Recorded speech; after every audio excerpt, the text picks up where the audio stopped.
Bonjour et bienvenue dans les studios de Radio-TV RBB. Vous écoutez votre édition spéciale du journal quotidien. Aujourd'hui, samedi 14 mars 2026, nous consacrons l'intégralité de notre émission à la crise entre la RDC et le Rwanda. Nous allons décrypter ensemble les sanctions historiques des États-Unis, le drame de Goma et la question des FDLR que beaucoup qualifient de prétexte. Sommaire de cette édition spéciale 1, sanctions USA. L'armée rwandaise et 4 généraux dans le collimateur de Washington. 2 tragédies à Goma. Une attaque de drone tue une humanitaire de l'UNICEF. 3. Le véritable motif. Pillage des minerais ou légitime défense. Le rôle du coltan. 4. Le piège des FDLR. Pourquoi l'argument sécuritaire de Kigali est contesté. 5. Éditorial. Appel à un dialogue inter-rwandais, la solution oubliée. 1. Sanctions historiques des États-Unis. L'armée rwandaise directement visée. C'est un tournant diplomatique majeur. Le 2 mars 2026, le département du Trésor américain a officiellement sanctionné l'armée rwandaise, RDF, et 4 de ses plus hauts généraux pour leur implication directe dans le conflit en RDC. Qui sont les généraux sanctionnés ?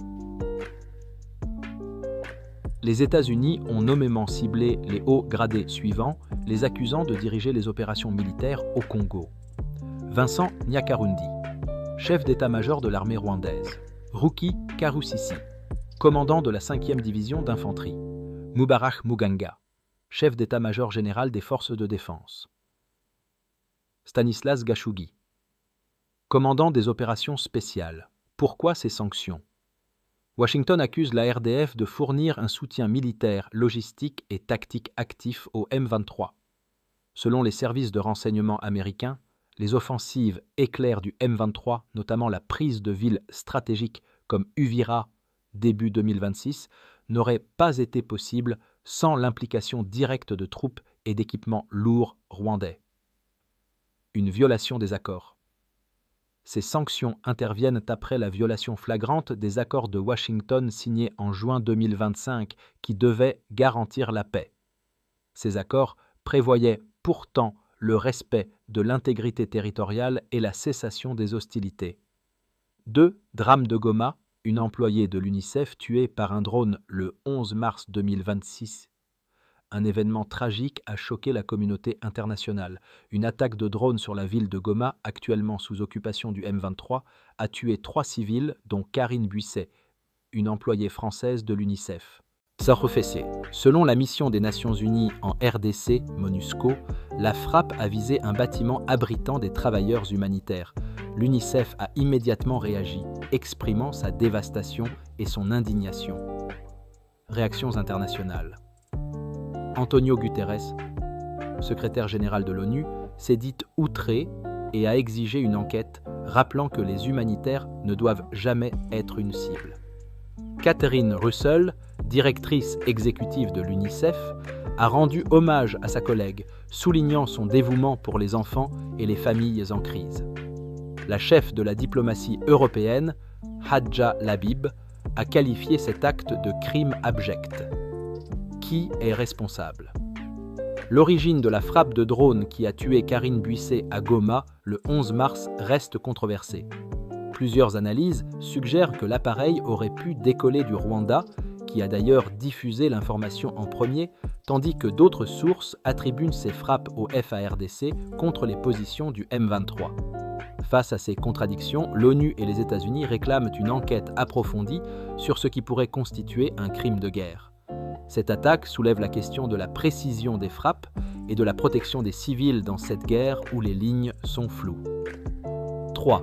Le véritable motif, pillage des minerais ou légitime défense. Derrière les justifications officielles, une réalité économique s'impose. De nombreux experts et rapports de l'ONU, notamment via le processus de Kimberley, indiquent que l'Est de la RDC est un immense réservoir de minerais stratégiques, le coltan, l'or de la technologie. Le coltan est essentiel pour la fabrication de nos téléphones portables et ordinateurs. Or, les zones actuellement sous contrôle du M23 et ou de l'armée rwandaise dans le Nord Kivu sont parmi les plus riches en coltan de la planète. L'argument de vos auditeurs est repris par de nombreux analystes.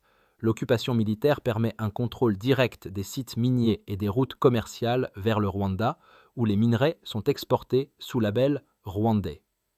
Un business juteux. Des organisations comme Global Witness ou l'ONU documentent depuis des années l'exploitation illégale des ressources naturelles congolaises par des réseaux transfrontaliers. Pour ces critiques, la menace sécuritaire des FDLR serait un prétexte idéal pour maintenir une présence militaire dans ces zones stratégiques et sécuriser cet approvisionnement. 4. Le piège des FDLR. Un prétexte vieux de 30 ans.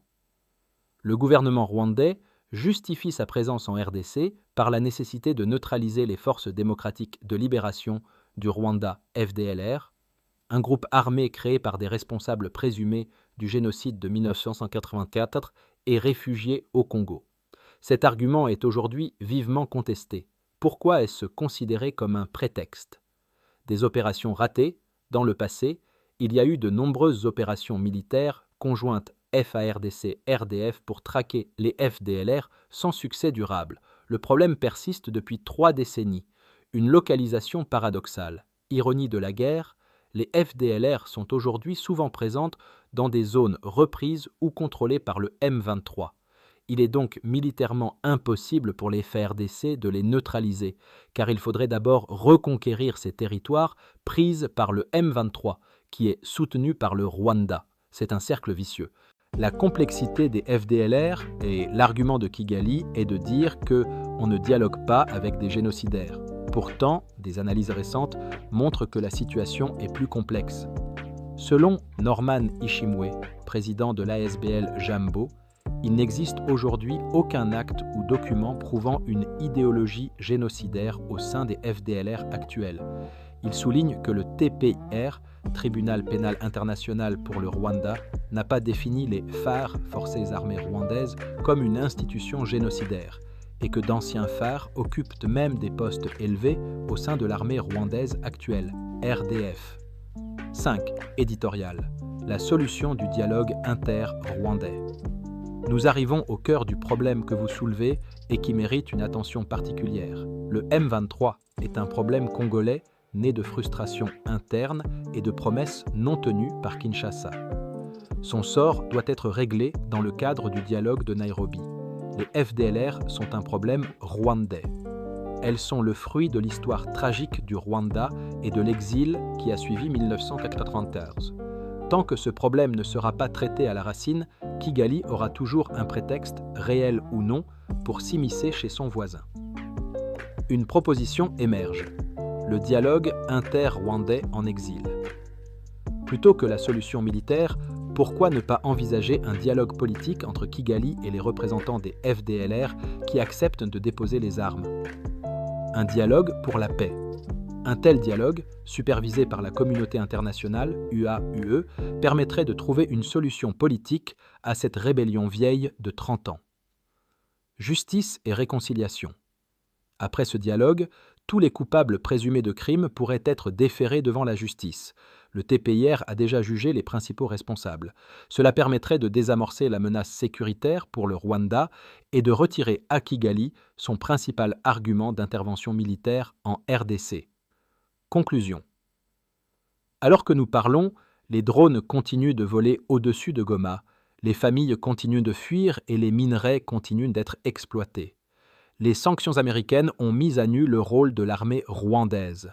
La mort de Karine Buisset nous rappelle que les premières victimes sont toujours les civils. Tant que la communauté internationale n'aura pas le courage d'imposer un véritable dialogue politique, incluant toutes les parties prenantes rwandaises en exil, et de traiter le problème des FDLR à la source, la région des Grands Lacs restera prisonnière de ce cycle infernal. Merci d'avoir écouté l'actualité des Grands Lacs sur Radio-TV RBB.